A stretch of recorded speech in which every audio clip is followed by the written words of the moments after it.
ASICS gets bold with the GEL-Kayano 29, its longest running and most popular model. It gets new Flight Foam Blast Plus, which is lighter, softer, more rebounding, and a few millimeters more stack height.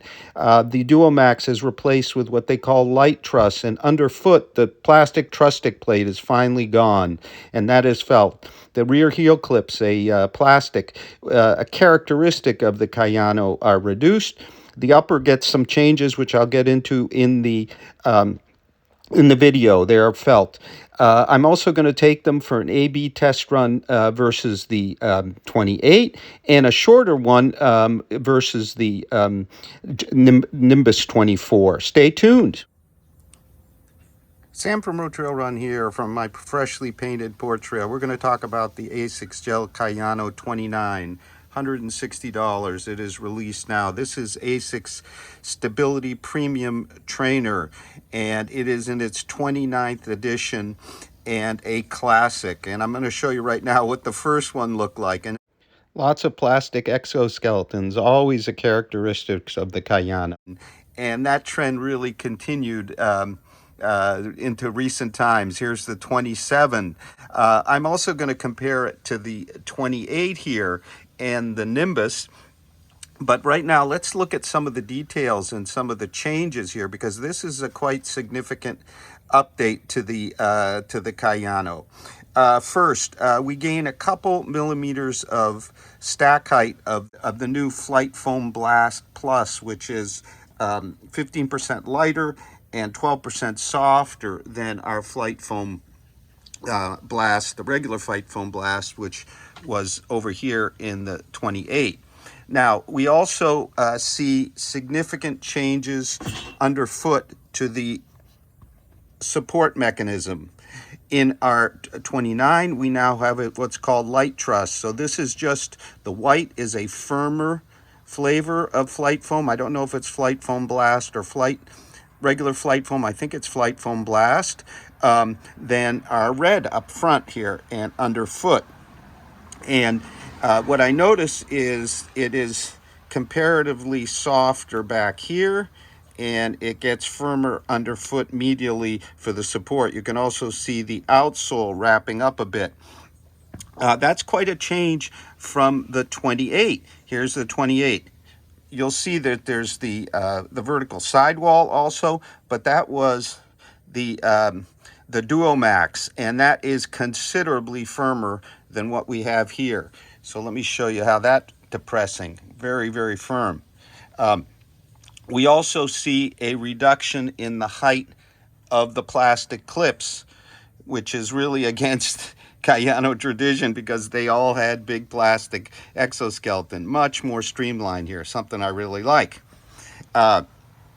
Interestingly here now, we also now have at least 2 to 3 millimeters more stack height in our 29, because our Flight Foam Blast Plus is lighter. And we still have the 10 millimeter drop. So we get I measure about a 35 millimeter heel here and 31, 32 over here. Yet our weight drops a little bit, again, because the Flight Foam Blast is lighter. We're going to come in here in my 8.5 US at 10.35, 294 grams. That's what I weigh. Whereas over in our 28, we came in at 10.65, 302 grams. So we lose a nice 8 grams, or about 3/10 of an ounce in weight, which is great. Now, as we have a softer midsole all around, and this is a stability shoe, what else does ASICS do to help us maintain that stability? And I'm going to run them A/B with the 28 to really compare. But one thing they do is they increase the amount of rubber coverage through here, while, and this is really key, the famous plastic truss-stick plate in the 28 goes away completely. And I think that's a good thing, because that thing was really noticed. So we'll see how the support feels. I'm more a neutral runner, but I've always appreciated the Kayano as a stability shoe that kind of works for me. And again, this is in the trend more towards sort of higher up support and less kind of very prescriptive firm stuff, although this is plenty supportive, I think. Now, what did ASICS do with the upper? It's still an engineered knit. It's a really nice one. It is actually a bit thicker and more substantial than the 28.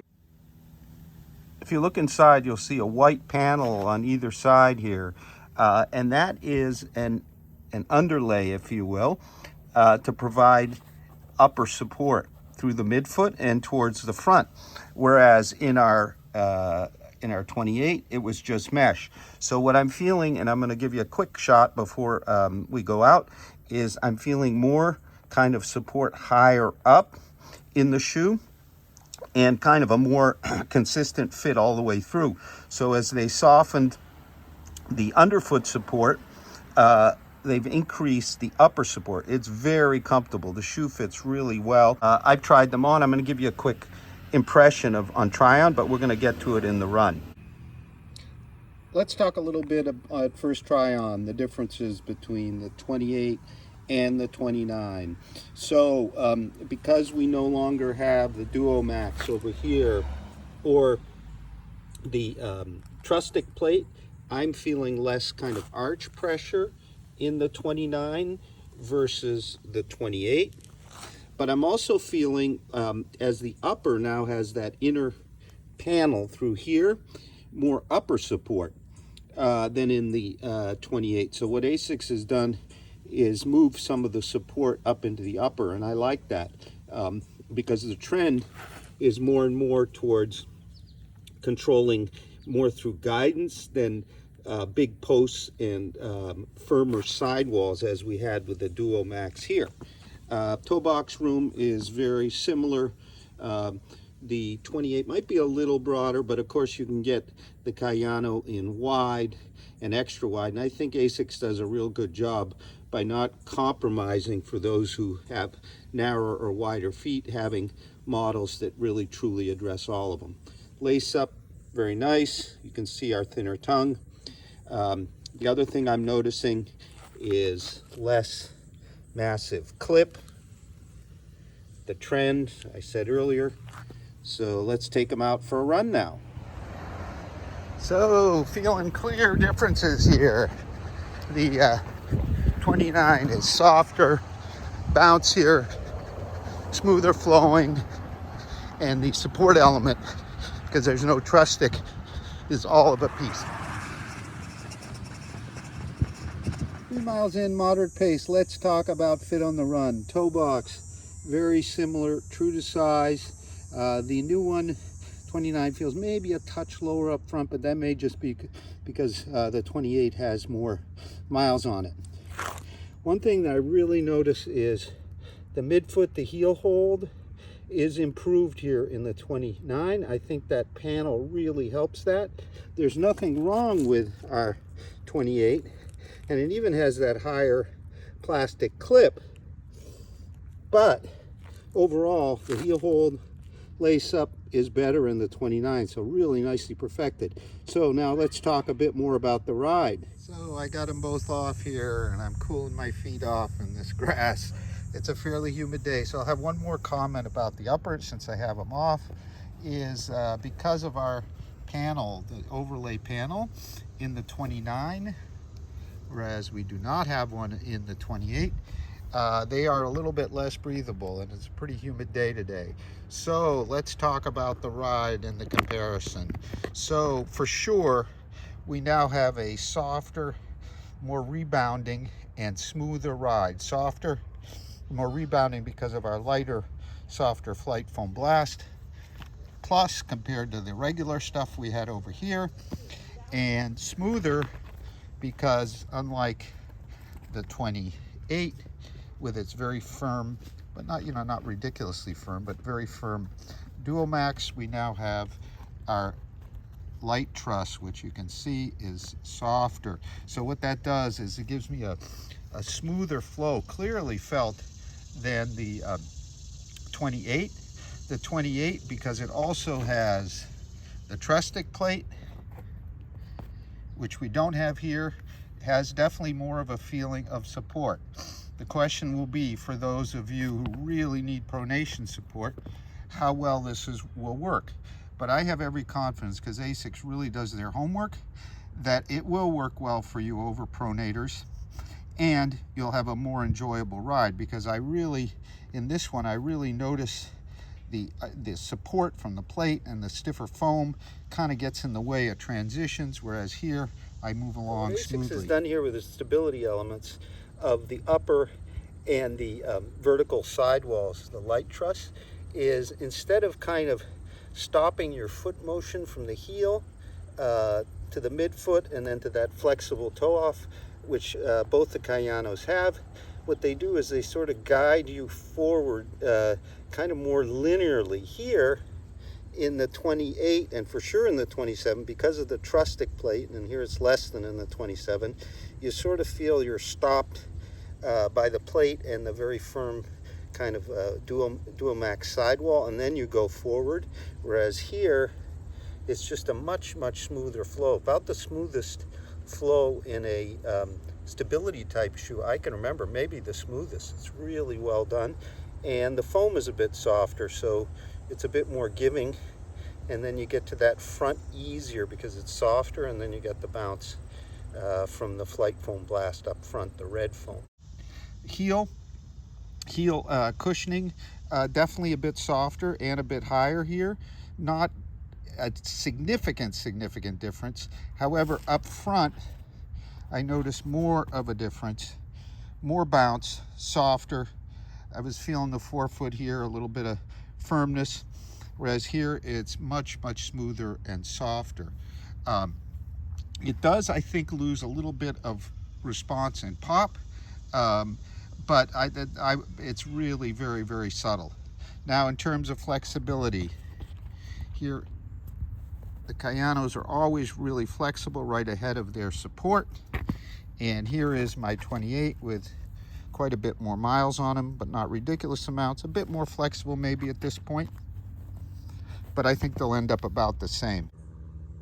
So I took a short run with the Nimbus 24 on my right foot and the Kayano 29 on my left, and I am a bit surprised by what I'm feeling. The Kayano, the Nimbus, with the blue firmer flight foam blast underfoot, whereas over here we have the softer flight foam blast underfoot, plus we still have the trustic plate. The Nimbus actually feels firmer at the heel. I'm noticing more kind of arch push-up, and I'm finding in the 29 just a much smoother experience. It makes me wonder here what ASICS is going to do with the Nimbus 24, because as of right now, after a short run, this one actually feels more like a support shoe, even though it's their neutral premium, than our Kayano 29, the support shoe. Just softer, smoother feeling, really an evolution here with the 29. That's really cool.